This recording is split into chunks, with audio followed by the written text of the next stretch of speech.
हे ना हे आपलं राजकारण हा धंदाच नाही हो. ज्याला राजकारण मत दोन ही गट ती गट ती करायचं आहे त्यांचं काम आहे ते, आपलं काम नाही ते.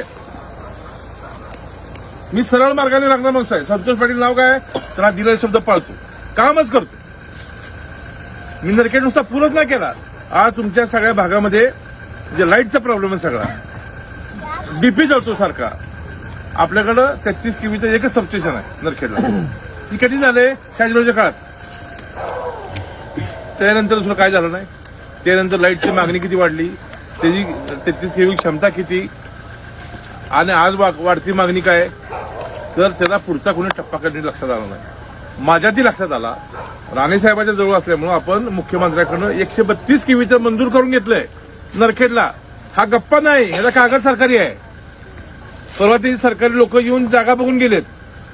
ज्यावेळेस या ठिकाणी 132 केवी मंजूर उभा राहील केंद्र नरखेडला, जागा जिथं मिळेल तिथं त्याला जागा जास्त लागते, त्यावेळेस इथं कुठला डीपी जळणार नाही, लाईट कमी व्होल्टेज मिळणार नाही. हा कुणाचा प्रश्न आहे, ह्या सगळ्या शेतकऱ्यांचा प्रश्न आहे. ही शेतकऱ्याचे मूलभूत प्रश्न आहेत, मूलभूत प्रश्न आहेत. हे पुढारी म्हणून आपलं काम आहे. तुम्ही आम्हाला मत देता, माझं कर्तव्य म्हणून सांगतो. आज जाधववाडीत तेवढ्यासाठी झालो, ही माझ्याकडनं काम होतंय म्हणून सांगायला आलो. आमचे सर्वी म्हणले मला बाजूला, होत आपल्याला सांग बरं का, सांगू नको. हे खरी गोष्ट आहे ना. मी कुणाचा विश्वासघात करणार नाही, विश्वासघात करणार नाही कुणाचा. बाबा तुमच्या जीवनात तुमचं जोपर्यंत हयात आहे, तुम्ही सगळं बघितलंय ना. सगळं तुमच्या हयातीत मी 2 कामं आणखीन करतो. सीनाला, ह्या भोगावतीला सीनेचं पाणी आणतोय. अंतिम टप्प्यात आलंय सगळं, अंतिम टप्प्यात. थोडीशी क्युरी राहिली, ती क्युरी पूर्ण होती. ह्याला पाणी पण येणार कायमस्वरूपी. सीना भोगाव जोडकाला होते, ती करतो. हा ब्रिज होणार आहे. हा रस्ता पहिल्या ह्याला प्राधान्य देऊ की आपण कशातनं बसवायचा. थोडंसं मला वेळ द्या. आता मी झालो की लगेच तुम्ही म्हणता की झाड दिशी पडली मागणीसाठी, असं होणार नाही. ही कशातनं तर बसवा लागेल. ही काय 10-15 लाखाचं काम नाही. ही किमान एक केला कोटभर रुपये लागतात. खडं पडून सगळा चांगला रस्ता असला खराब होणार. तुम्ही म्हणला ते आली टाकली, खडी एक लहर आणला, असं टाकलं, असं काय होत नाही. हा मुख्यमंत्री ग्राम सडक योजनेमध्ये घ्यावा लागेल. हा प्रोग्राममध्ये, ह्या प्रोग्राममध्ये घेण्यासाठी 5-6 महिने लागतात, लक्षात घ्या. ती घेतल्यानंतर पुन्हा ते बजेटमध्ये येणार आणि हे मंजूर होणार आहे. पण आपण प्रामाणिकपणे प्रयत्न करू की आपण मुख्यमंत्री ग्राम सडकमध्ये टाकायचं. गेल्या वर्षी टाकलेले आपण रस्ते होते ते आता ह्या मार्चमध्ये येणार आहेत, ह्या मार्चमध्ये. पण ही आपण टाकला नाही. आता टाकल्यावर पुढच्या वर्षी मार्चमध्ये ही येणार रस्ता, लक्षात ठेवा. पण ह्या मार्चमध्ये तुमचा पुराचं मात्र टेंडर होतंय.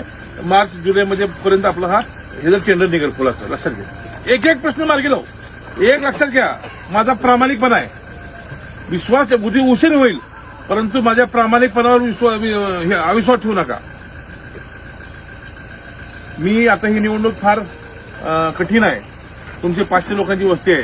तुमच्याकडे लोक येतील, पैसे देतील, काय सांगतील, बोलतापा सांगतील, पहिलं आमचं चुकलं म्हणून सांगतील. नाही आमची सत्ता केंद्रात आहे, राज्यात आहे, आम्ही सगळं करणार आहे, सोडवणार आहे.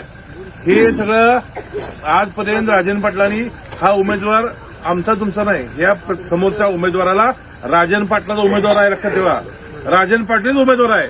आणि त्यांनी तुमच्या सुशांत काजेला काम करू दिलं नाही तर दुसऱ्या कुणाला काम करू देणार. ती कुणाला काम बिम करू देत नाही. हे आपल्या लोकांना असंच, ही आपली जर लोक जर सुधारली तर ह्या ठिकाणी नेतृत्व तयार होईल. नेतृत्व तयार झाले की त्यांचं राजकारण संपेल. म्हणून ही निवडणूक कशाची आहे, आपल्या भागातलं शाजीराव पाटलानंतरचं नेतृत्व तयार करायची निवडणूक आहे. ही निवडणूक नेतृत्व तयार करायचं आपल्याला बाबा.